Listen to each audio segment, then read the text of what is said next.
During World War II, battlefields stretched far beyond the trenches. Ordinary homes, farms, and small villages became potential targets for sabotage, espionage, and invasion. Civilians were not always armed with rifles or artillery, yet they were expected to protect themselves and their communities. Military intelligence quietly circulated methods of home defense, clever tricks that were practical, cheap, and devastatingly effective if ever needed. Many of these ideas were so effective they were later restricted, hidden from the public, or passed down only in fragments.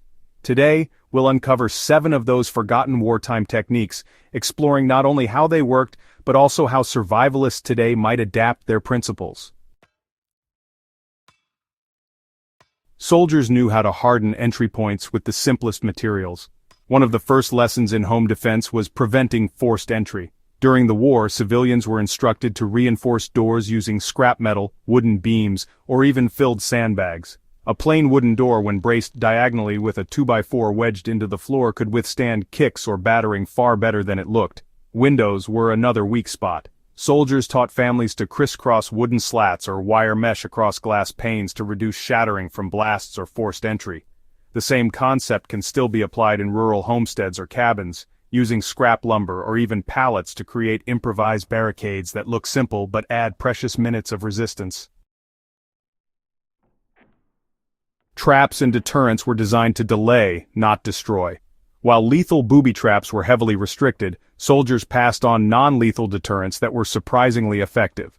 One method involved scattering marbles or ball bearings across entryways and staircases, making it nearly impossible for intruders to advance quickly. Another involved tying fishing line at ankle height in dark hallways, tripping anyone unfamiliar with the layout. These techniques bought time and created panic, which was often more valuable than direct confrontation.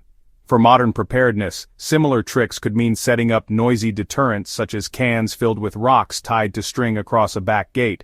Low tech but instantly noticeable.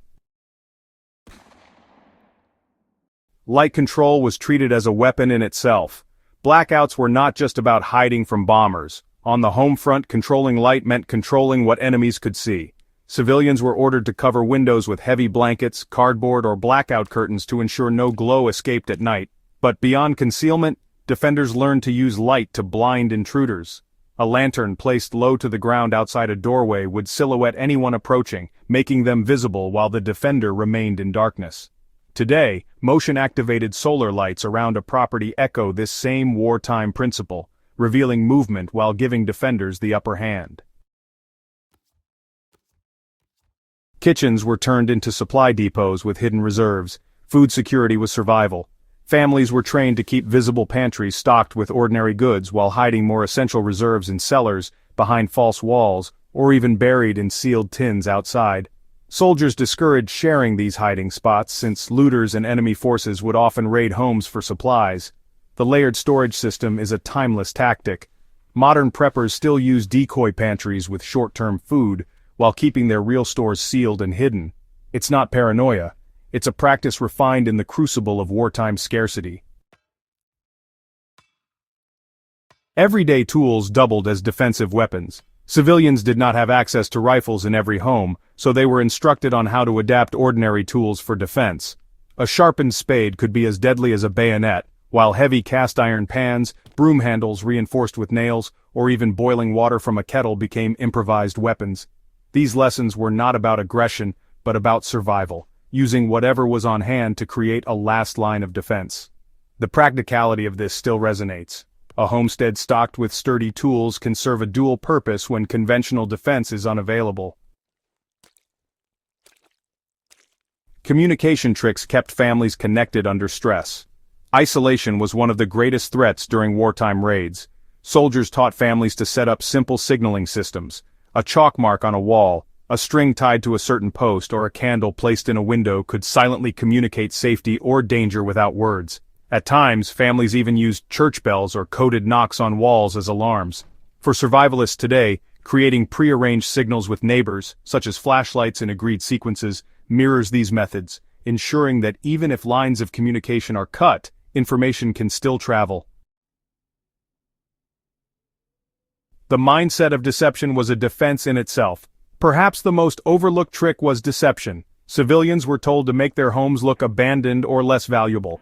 Curtains left open to suggest no one inside, broken furniture scattered outside to mimic poverty, or decoy valuables left in plain sight to distract looters were all subtle strategies. The goal was to discourage interest before conflict even began. Modern homeowners can apply the same logic with visible deterrents. Fake security signs, dummy cameras, or even leaving an old pair of boots outside a back door to suggest someone is home. Deception reduces risk without a single confrontation. These 7 wartime tricks reveal that home defense was never about brute force alone. It was about resourcefulness, timing, and psychology. From barricading doors with scrap lumber to hiding food in plain sight, civilians learned that preparation meant survival. While today's world is different, the underlying lessons remain just as relevant for anyone serious about security or self-reliance. If you found value in uncovering these hidden WWII defense methods, make sure to subscribe to In the Beginning and share this video with others who are passionate about history and survival knowledge. Together, we keep the lessons of the past alive and practical for the future.